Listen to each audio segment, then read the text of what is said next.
మన ప్రభువును మన రక్షకుడైన యేసు క్రీస్తు నామంలో మనకందరికి శుభములు. బైబిల్ స్టడీని చేసుకోవడానికి దేవుడు మనకిచ్చిన అవకాశాన్ని బట్టి దేవునికి వందనాలు. ప్రార్థన చేసుకుందాము.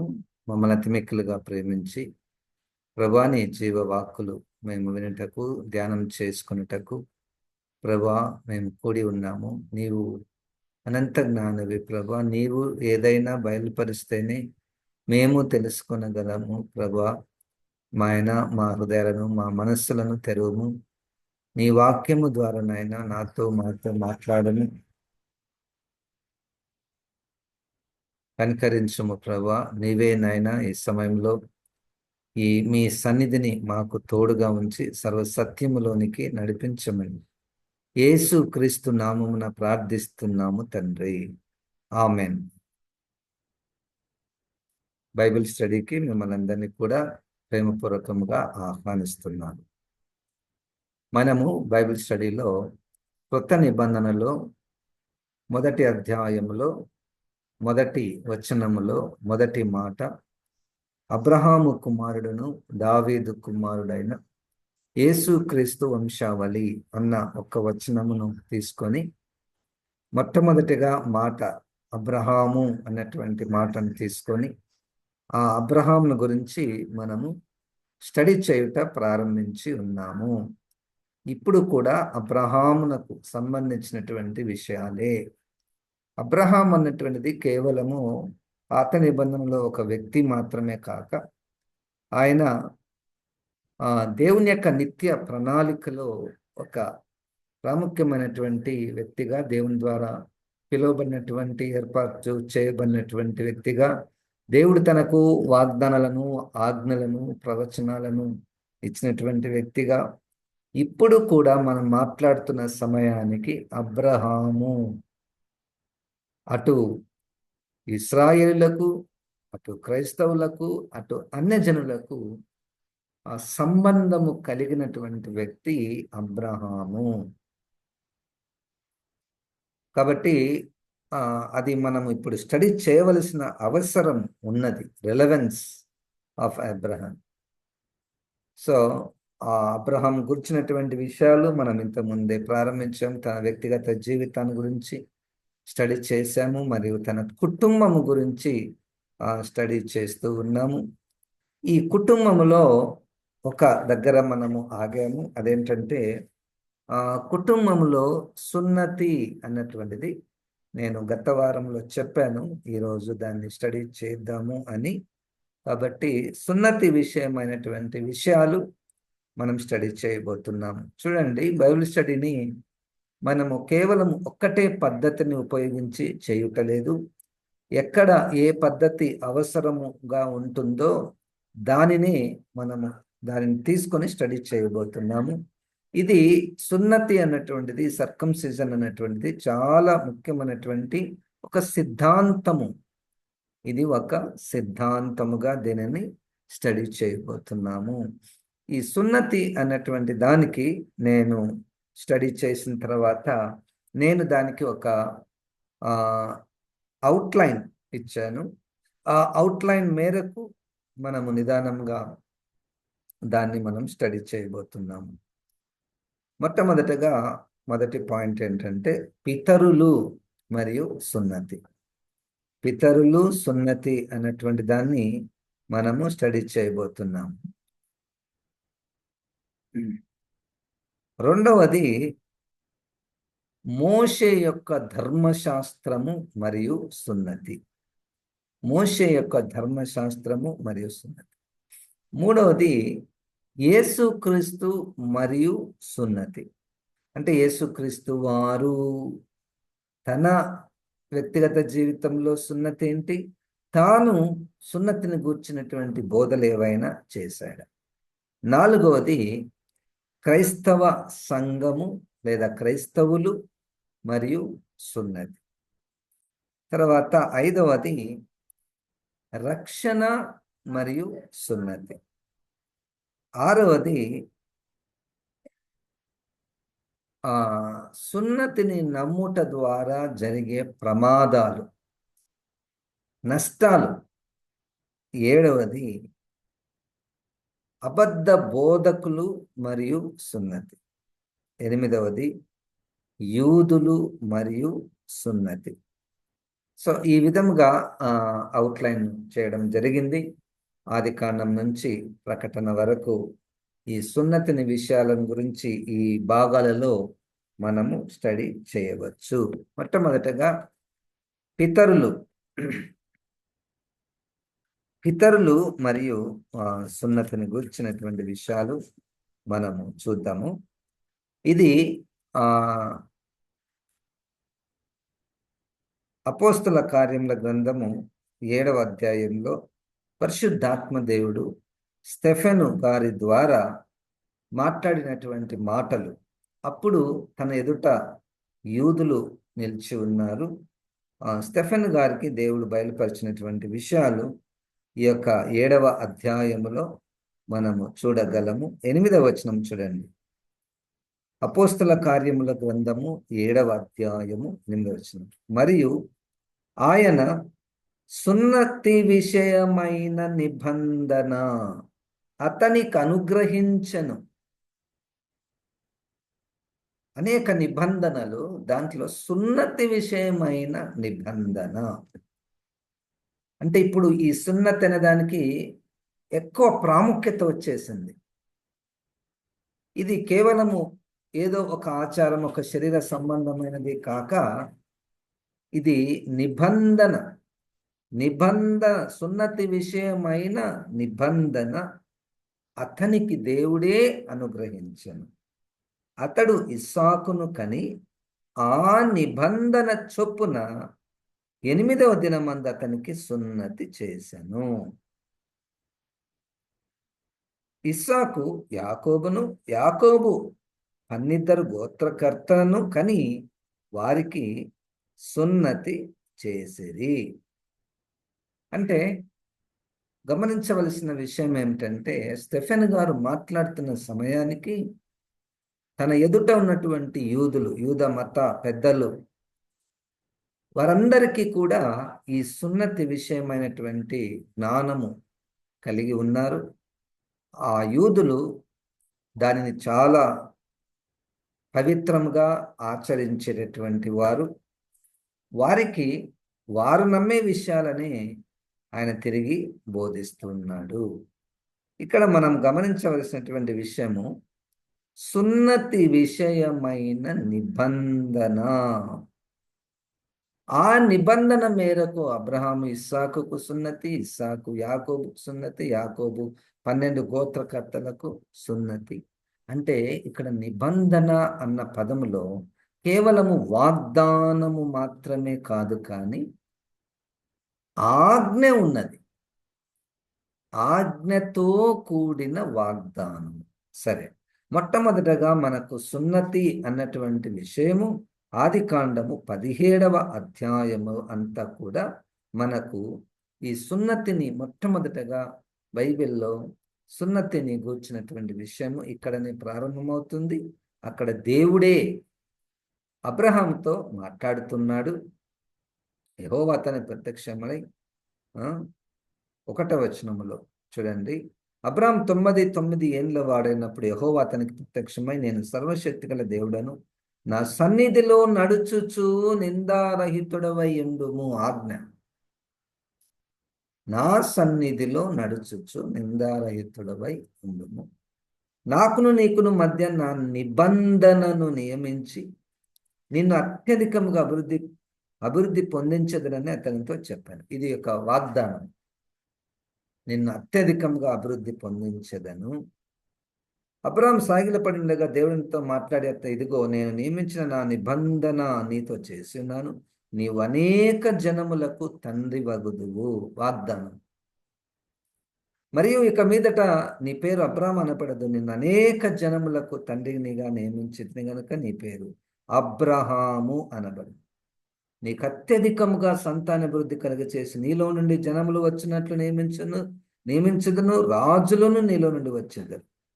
ఇప్పటి వరకు దేవుని యొక్క వాగ్దానము, నిన్ను అత్యధికంగా అభివృద్ధి చేస్తాను, అనేక జనములు నీ నుండి వస్తారు, రాజులు నీ నుండి వస్తారు, నీ తరువాత నీ సంతానమునకును దేవుడనై ఉండునట్లు నాకును నీకును నీ తరువాత వారి తరములలోని నీ సంతతికి నీ మధ్య నా నిబంధనను నిత్య నిబంధనగా స్థిరపరచెదను.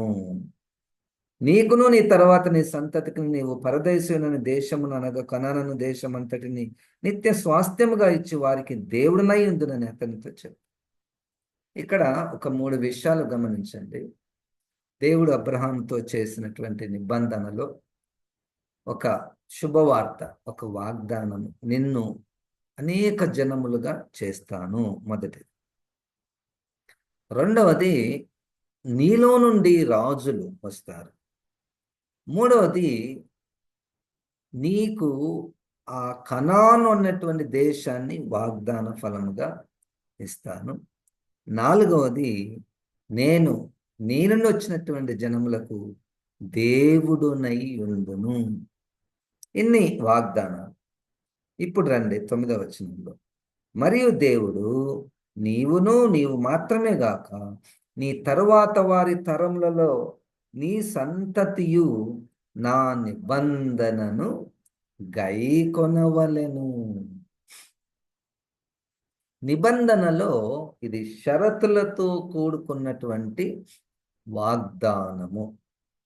వాగ్దానాలు, షరతులతో కూడుకున్న వాగ్దానాలు.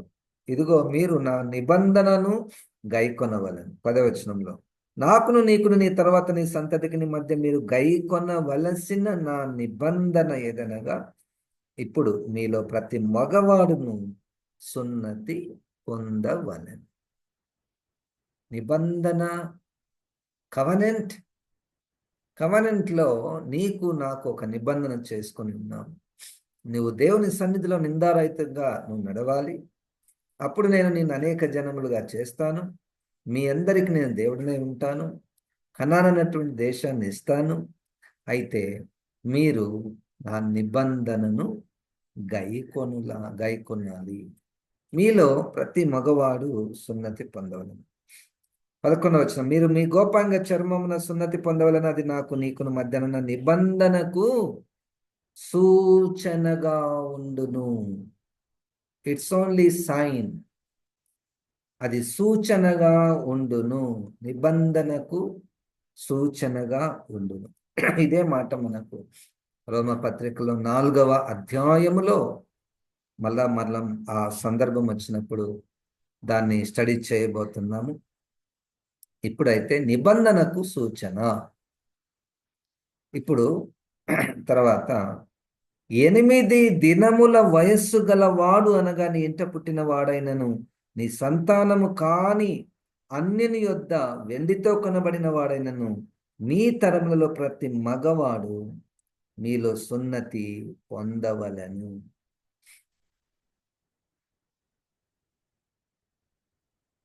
చూడండి, కొనబడినటువంటి ఆ పనివారు కూడా, మీ ఇంట్లో ఉన్నటువంటి వారందరూ మగవారు సున్నతి పొందవలను. 13వ వచనం, నీ ఇంట పుట్టిన వాడును నీ వెండితో కొనబడిన వాడును తప్పక సున్నతి పొందవలను. అప్పుడు నా నిబంధన మీ శరీరమందు నిత్య నిబంధనగా ఉండును. మీ శరీరమందు సూచనగా ఉండును, నిత్య నిబంధనగా ఉండును.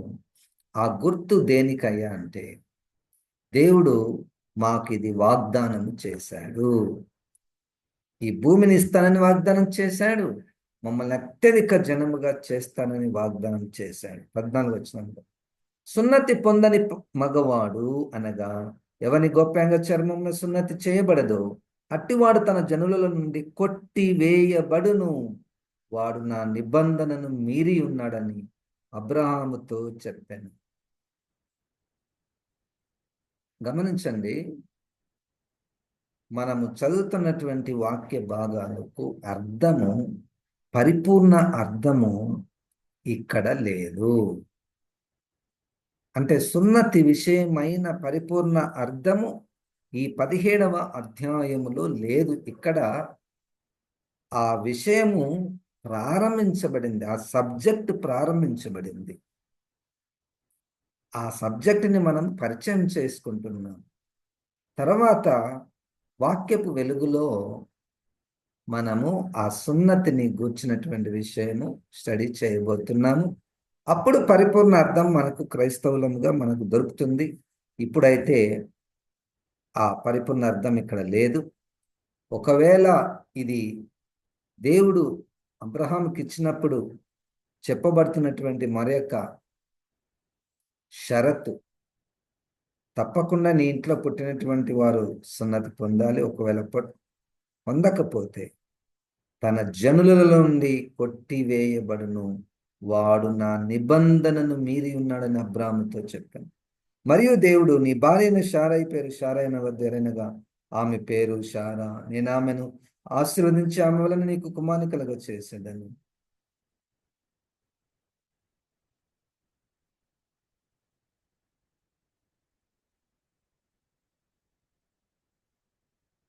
తర్వాత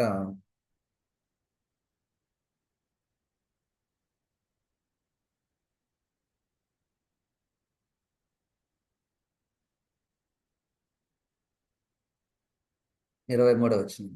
అప్పుడు అబ్రహాము తన కుమారుడైన ఇష్మాయేలును, తన ఇంట పుట్టిన వారిని అందరినీ, తన వెండితో కొనబడిన వారిని అందరినీ, అబ్రహాము ఇంటి మనుషులలో ప్రతి వానిని పట్టుకొని, దేవుడు తనతో చెప్పిన ప్రకారం ఆ దినమందే వారి వారి గోప్యంగా చర్మం సున్నతి చేశాను. అబ్రహాం గోప్యంగా చర్మం సున్నతి చేయబడినప్పుడు అతడు 99 ఏళ్ళ వాడు. అతని కుమారుడైన ఇష్మాయేలు గోప్యంగా చర్మం సున్నతి చేయబడినప్పుడు అతడు 13 ఏళ్ళ వాడు. ఒక్క దినమంది అబ్రహామును అతని కుమారుని ఇష్మాయిలను సున్నతి పొందిరి. అతని ఇంట పుట్టిన వారు అన్ని యొద్ద వెండితో కొనబడిన వారిని అతని ఇంటిలోని పురుషులందరూ అతనితో కూడా సున్నతి పొందిరి. ఇది సబ్జెక్ట్, అంటే ప్రారంభంలో ఉన్నటువంటి విషయము. దీని యొక్క పరిపూర్ణ అర్థము మనకు ముందు కృత నిబంధన భాగాలలో మనము చూడబోతూ ఉన్నాము.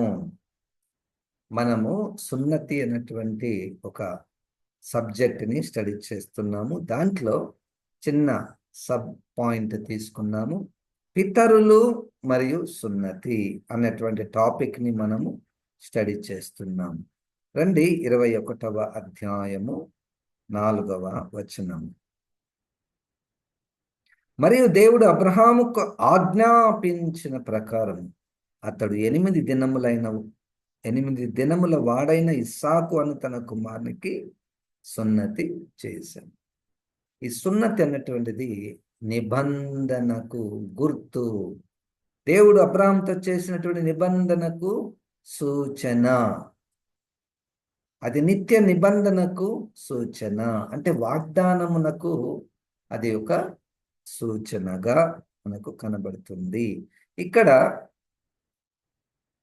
8 దినముల సమయంలో సున్నతి చేయబడాలి. కానీ అబ్రహాంకు అప్పుడు 99, ఇస్మాయిల్కు 13. ఇక తన ఇంట్లో ఉన్నటువంటి వారందరూ డిఫరెంట్ వయస్సులో ఉన్నటువంటి వారు. కానీ అబ్రహామునకు దేవుడిచ్చినటువంటి ఆజ్ఞ 8 దినములకు నీవు సున్నతి చేయవలెను. తర్వాత 34వ అధ్యాయం 14వ వచనం. ఆదికాండము మనము సున్నతిని గుర్చినటువంటి విషయాలను ధ్యానం మనము చేయుచున్నాము.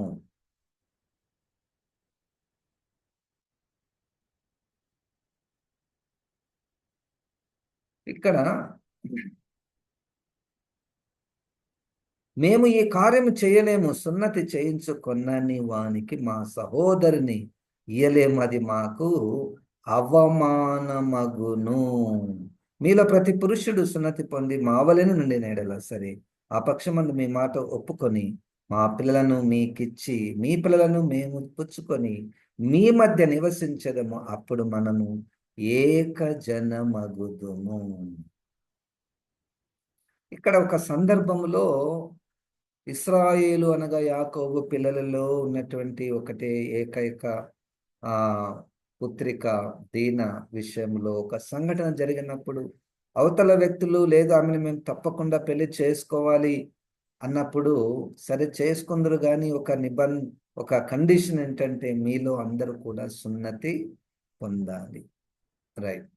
ఇప్పుడు ప్రస్తుతము మనం మాట్లాడుతున్న సమయానికి ఒక విశ్వాస గుంపు ప్రపంచంలో ఉన్నది. ఆ విశ్వాసము కలిగినటువంటి వారందరూ కూడా సున్నతి పొందుతారు. ఎవరైనా ఇతర మతస్థులు ఆ వారిలోనికి మారినప్పుడు, మారుతున్నాము అన్నదానికి బలమైన గుర్తు ఏంటంటే సున్నతి పొందుట. సున్నతి పొందుట. సరే, ఇప్పుడు కూడా మనం మాట్లాడుతున్న సమయానికి ఎవరైనా ఇదిగో ఈ క్రీస్తుని నమ్మినటువంటి వారి గుంపులోనికి మేము వస్తున్నాము అన్నదానికి గుర్తేంటి? బాప్తిస్మం. అట్లే ఒక్కొక్కరికి ఒక్కొక్కటి.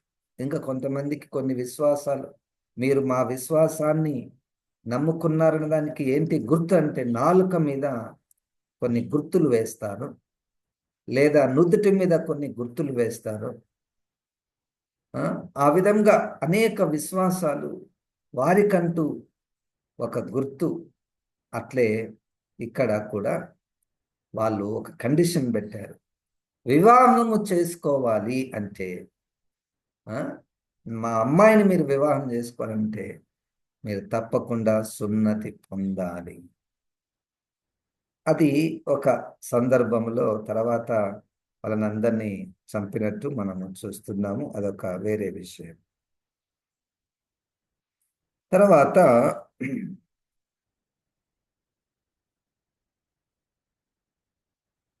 నిర్గమకాండము 4వ అధ్యాయము 25వ వచనము. ఇంకా మోషే గారికి దేవుడు ధర్మశాస్త్రం ఇవ్వలేదు. ధర్మశాస్త్రము ఇవ్వక మునుపు పితరుల యొక్క ఆచారాలను వారు ఆచరిస్తూ వచ్చారు. ఇక్కడ దేవుడు మోషే గారిని పిలిచాడు, ఐగుప్తుకు వెళ్ళమని చెప్పాడు. వెళ్తున్నప్పుడు 20వ వచనం, 4వ అధ్యాయము నిర్గమకాండము 20వ వచనం. మోషే తన భార్యను తన కుమారులను తీసుకొని గాడిద మీద నెక్కించుకొని ఐగుప్తుకు తిరిగి వెళ్ళాను. మోషే దేవుని కర్రను తన చేత పట్టుకొని పోయాను.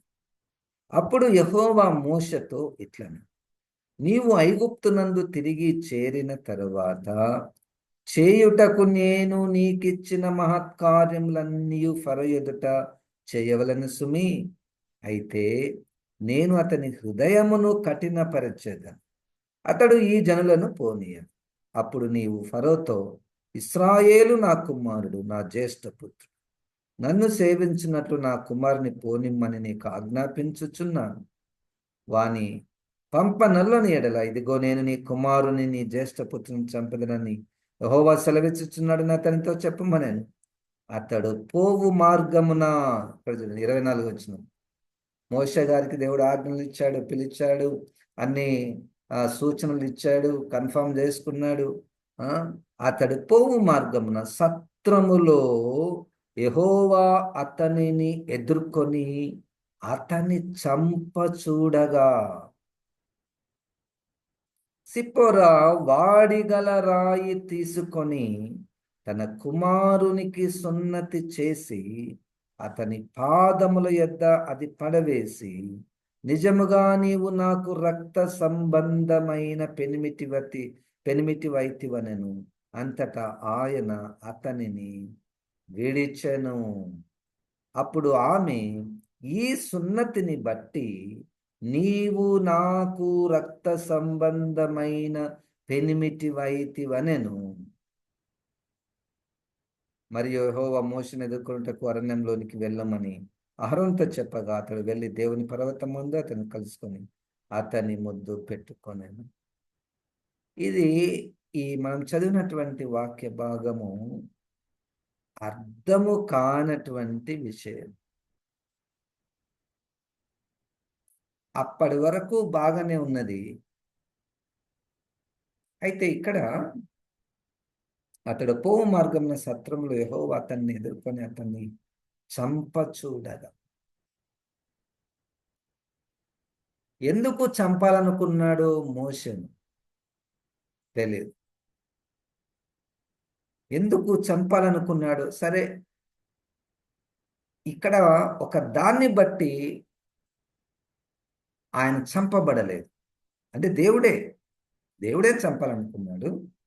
ఒక కార్యం అక్కడ జరిగింది. సిప్పోర భార్య వాడిగల రాయి తీసుకొని తన కుమారునికి సున్నతి చేసి అతని పాదంలో ఎద్ద అతని పాదంలో ఎద్ద అది పడవేసి, నిజముగా నీవు నాకు రక్త సంబంధమైన పెనిమిటి వైతివనెను. అంతటా ఆయన అతనిని విడిచెను.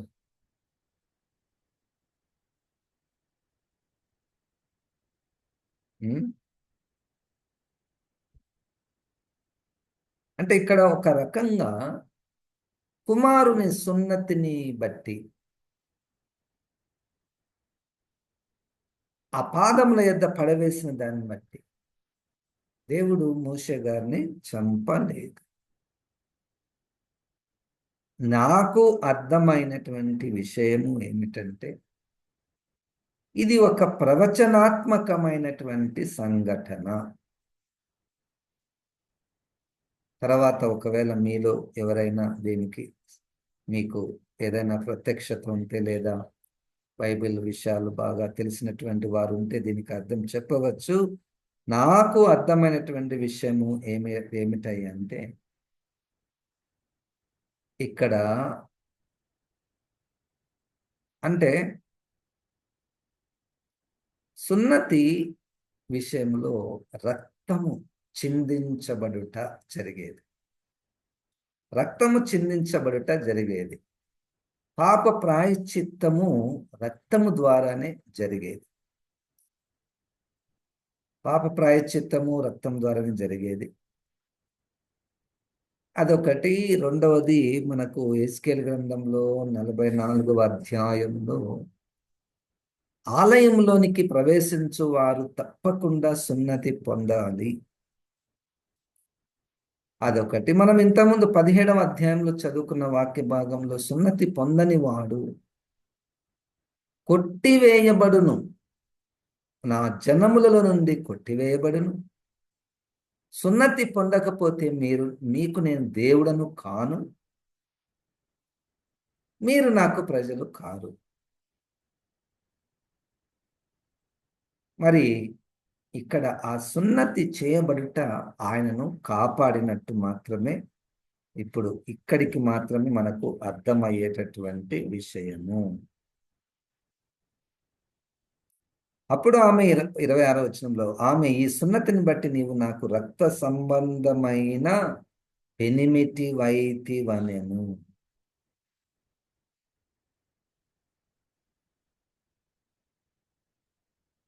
మరి సున్నతి లేని సమయంలో మోషే గారు ఆ పితరులకు ఇచ్చినటువంటి నిబంధన మేరకు ఆయన పెనిమిటి కానట్టే కనపడుతున్నాడా? అదొక ప్రశ్న.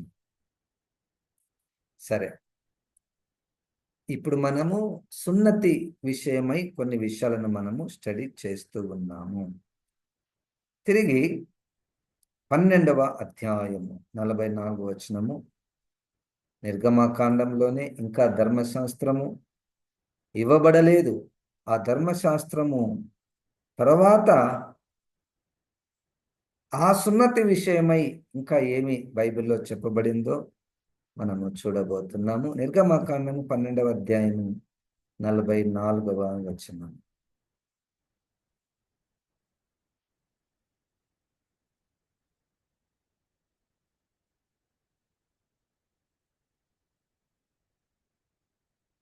నలభై మూడు నుంచి. మరియు యెహోవా మోషే అహరోనులతో ఇట్లా నేను, ఇది పస్కా పండుగను గూర్చిన కట్టడ, అన్యుడెవడును దాని తినకూడదు గాని వెండితో కనబడిన దాసుడు సున్నతి పొందిన వాడైతే దానిని తినవచ్చును.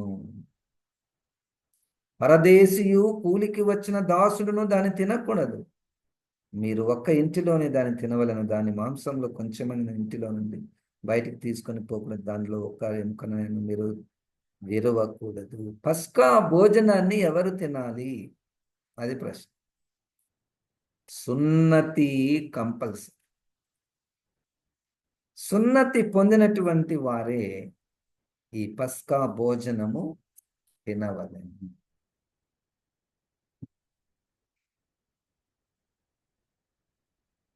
48వ వచనం, అదే అధ్యాయం. నీ యొద్ద నివసించు పరదేశి యెహోవా పస్కాను ఆచరింపగోరినెడల అతనికి కలిగిన ప్రతివాడు సున్నతి పొందవలెను. తర్వాత అతడు సమాజములో చేరి దానిని ఆచరింపవచ్చును. అట్టివాడు మీ దేశంలో పుట్టిన వానితో సముడగును. సున్నతి పొందని వాడు దానిని తినకూడదు. దేశస్థునికి, మీలో నివసించు పరదేశికిని దీని గురించి ఒకటే విధి ఉండవలెనని. కాబట్టి ఇశ్రాయేలు అందరూ అలాగ చేశారు. యెహోవా మోషే అహరోనులకు ఆజ్ఞాపించినట్టు చేశారు. అంటే పస్కా భోజనం విషయం. సరే, మేము మీ గుంపు వాళ్ళకు చెందినటువంటి వారము కాము, మేము యూదులం కాదండి, మీ మధ్యలో మేము జీవిస్తున్నాము. మరి మీ పండగలోకి వచ్చి మేము మీ పండగ భోజనం తినచ్చా? తినకూడదు. మీరు తినాలంటే, పరదేశులైనా అన్యులైనా మీరు తినాలంటే తప్పకుండా నిబంధన విషయమైన సున్నతి పొందవలెను. ఇది పితరుల విషయమై బైబిల్లో వ్రాయబడినటువంటి విషయము, సున్నతి విషయం. సరే, ఇప్పుడు రెండవది మోషే ధర్మశాస్త్రము. మోషే ధర్మశాస్త్రమును అనుసరించి బైబిల్లో రాయబడినటువంటి విషయాలు. లేవియాకాండము 12వ అధ్యాయం 2వ వచనం నుండి. లేవియాకాండము 12వ అధ్యాయము 2వ వచనం. నీవు ఇశ్రాయేలుతో ఇట్లనము, ఒక స్త్రీ గర్భవతి అయి మగపిల్లను కనిన ఎడల ఆమె 7 దినములు పురిటాలై ఉండవలెను. ఆమె తాను ముట్టుదై కడగానుండు దినముల లెక్కను బట్టి పురిటాలై ఉండవలెను. 8వ దినమున బిడ్డకు సున్నతి చేయింపవలెను. ఆమె తన రక్త శుద్ధి కొరకు 33 దినముల నుండి తన రక్త శుద్ధి దినములు సంపూర్ణమగు వరకు ఆమె పరిశుద్ధమైన దేనినైనను ముట్టకూడదు, పరిశుద్ధ స్థలములో ప్రవేశింపకూడదు. ఆడపిల్లను కంటే 2 వారములు పురిటాలై ఉండవలను. రక్తశుద్ధి కొరకు 66 దినములు కడగా ఉండవలను. ఇక్కడ మనము సున్నతి విషయమై, ఎవరైనా తల్లి మగబిడ్డకు జన్మనిస్తే ఆ మగబిడ్డకు 8వ దినమున సున్నతి చేయవలెను. సున్నతి చేయవలెను. ఇది ఇతరుల నుండి వచ్చినటువంటిది. మరియు మోషే ధర్మశాస్త్రమును కూడా దాన్ని కంటిన్యూ చేసినట్టు మనం ఇక్కడ చూస్తున్నాం. ఇక్కడ ఒక పాఠం ఏంటి?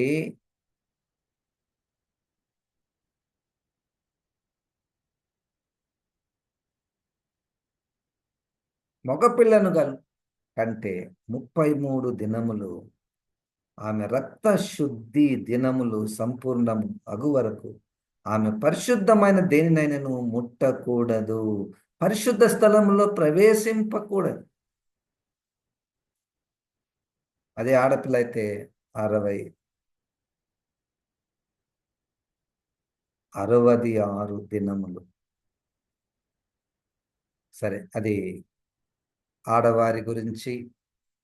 జన్మించిన తర్వాత కొంతమంది రకరకాలైనటువంటి విశ్వాసాలు, గుడికి రాకూడదు, అది ముట్టకూడదు, ఇది ముట్టకూడదు, కడగా ఉండాలి, ఇవన్నీ ఉన్నాయి. ఇక్కడ మరలా నేను చెప్తున్నాను, మనకు సున్నతి విషయము కానీ ఇతర విషయాలు కానీ సంపూర్ణ అర్థము మనకి ఇక్కడ లేదు. ఇంకా మనము ముందు వచనాలను మనము చూడబోతున్నాము. రండి, యెహోషువ గ్రంథము 5వ అధ్యాయము. యెహోషువ గ్రంథము 5వ అధ్యాయము. ధర్మశాస్త్ర కాలంలో జరిగినటువంటి సంఘటన. వారు దాటుచుండగా ఇశ్రాయేలు ఎదుట నుండి యెహోవా యొర్దాను నీళ్లను ఎండచేసిన సంగతి యొర్దానునకు పడమటి దిక్కునున్న అమోరీల రాజులందరూ సముద్రం మధ్యనున్న కనానీల రాజులందరూ వినినప్పుడు వారి గుండెలు చెదిరిపోయిన. ఇశ్రాయేలు భయము చేత వారికి ఇక ధైర్యం లేకపోయాను. ఆ సమయమున యెహోవా రాతి కత్తులు చేయించుకొని మరలా ఇశ్రాయేళ్లకు సున్నతి చేయించుమని యెహోషువకు ఆజ్ఞాపింపగా, యెహోషువ రాతి కత్తులు చేయించుకొని సున్నతి గిరి అను స్థలము దగ్గర ఇశ్రాయేలుకు సున్నతి చేయించెను. యెహోషువ సున్నతి చేయించుటకు హేతువేమనగా, ఐగుప్తులో నుండి బయలుదేరిన వారందరిలో యుద్ధ సన్నద్ధులైన పురుషులందరూ ఐగుప్తు మార్గమున అరణ్యములో చనిపోయిరి. బయలుదేరిన పురుషులందరూ సున్నతి పొందిన వారే కాని ఐగుప్తుల నుండి బయలుదేరిన తర్వాత అరణ్య మార్గమందు పుట్టిన వారిలో ఎవరునూ సున్నతి పొంది ఉండలేదు. యెహోవా మనకు ఈ దేశమును ఇచ్చగనని వారి పితరులతో ప్రమాణం చేశాను. పాలు తేనెలు ప్రవహించు ఆ దేశమును తాను వారికి చూపింపనని యెహోవా ప్రమాణం చేసి ఉండెను గనక ఐగుప్తు నుండి వచ్చిన యోధులందరూ యెహోవా మాట వినకపోయినందున వారు నశించు వరకు ఇశ్రాయేలు 40 సంవత్సరముల అరణ్యములో సంచరించుచు వచ్చిరి. ఆయన వారికి ప్రతిగా పుట్టించిన వారి కుమారులు సున్నతి పొంది ఉండలేదు గనుక వారికి సున్నతి చేయించెను. ఏలైనగా మార్గమున వారికి సున్నతి జరుగలేదు. కాబట్టి ఆ సమస్త జనము సున్నతి పొందుట తీరిన తర్వాత తాము బాగుపడే వరకు పాలెములోని తమ చోట్ల నిలిచిరి. ఐగుప్తు నుండి వచ్చినటువంటి వాళ్ళందరూ కూడా సున్నతి పొందారు. సున్నతి పొందారు కానీ కొట్టివేయబడ్డారు. అదొక మొదటి పాఠం. అక్కడ 17వ అధ్యాయములో ఏమన్నారు? ఆదికాండము, సున్నతి పొందని వాడు నా జనంలో నుండి కొట్టివేయబడును. సరే, సున్నతి పొందాము, మరి ఐగుప్తులో నుంచి బయటికి వచ్చాము, కానీ మధ్యలో దేవుడు వారిని కొట్టివేశాడు. అంటే ఇప్పుడు డెవలప్మెంట్ ఆఫ్ సర్కంసిజన్ అంటే ఈ సర్కంసిజన్ అన్న విషయంలో పర్మనెంట్గా ఇదే వాక్యము కాదు. దాని తర్వాత మారింది. దాని తర్వాత ఇంకో రూపం వచ్చింది. దాని తర్వాత దానికి ఇంకొక కొన్ని ఆజ్ఞలు వచ్చేసాయి. దాని తర్వాత ఇంకో కొన్ని షరతులు వచ్చేసాయి. అది బైబిల్ స్టడీలో మెథడ్ ఏంటంటే, ఒక అధ్యాయంలో లేదా ఒక పుస్తకములో ఈ విధంగా ఉంది, ఇదే ఫైనల్ అన్నటువంటిది కాదు. అది ఏ విషయమైనా డెవలప్ అవుకుంటూ వచ్చింది. అది దేవుడు, పరిశుద్ధాత్మ దేవుడు ఆ విధంగా వ్రాయించాడు. కొట్టివేయబడ్డారు. సున్నతి పొందినా కానీ కొట్టివేయబడ్డారు. అయితే 7వ వచనంలో నాకు నచ్చిన మాట, ఆయన వారికి ప్రతిగా పుట్టించిన వారి కుమారులు. దేవుడే పుట్టించాడు. సున్నతి పొంది ఉండలేదు కనుక వారికి సున్నతి చేయించెను. కాబట్టి యెహోషువ ఆ రాతి కత్తులతో వారందరికీ కూడా సున్నతి చేయించను. సున్నతి చేయబడినటువంటి వారందరూ కూడా ఇప్పుడు దేవుని జనములుగా వారు పిలువబడుతున్నారు.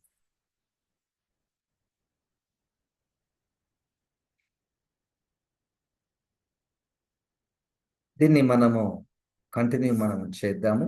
సున్నతి విషయమై ఇప్పటి వరకు పితరులు అంటే ధర్మశాస్త్రానికి ముందు సున్నతి, ధర్మశాస్త్ర కాలములో సున్నతి, నెక్స్ట్ వీక్ యేసుక్రీస్తు సున్నతి అన్న విషయాన్ని మనము స్టడీ చేయబోతున్నాము.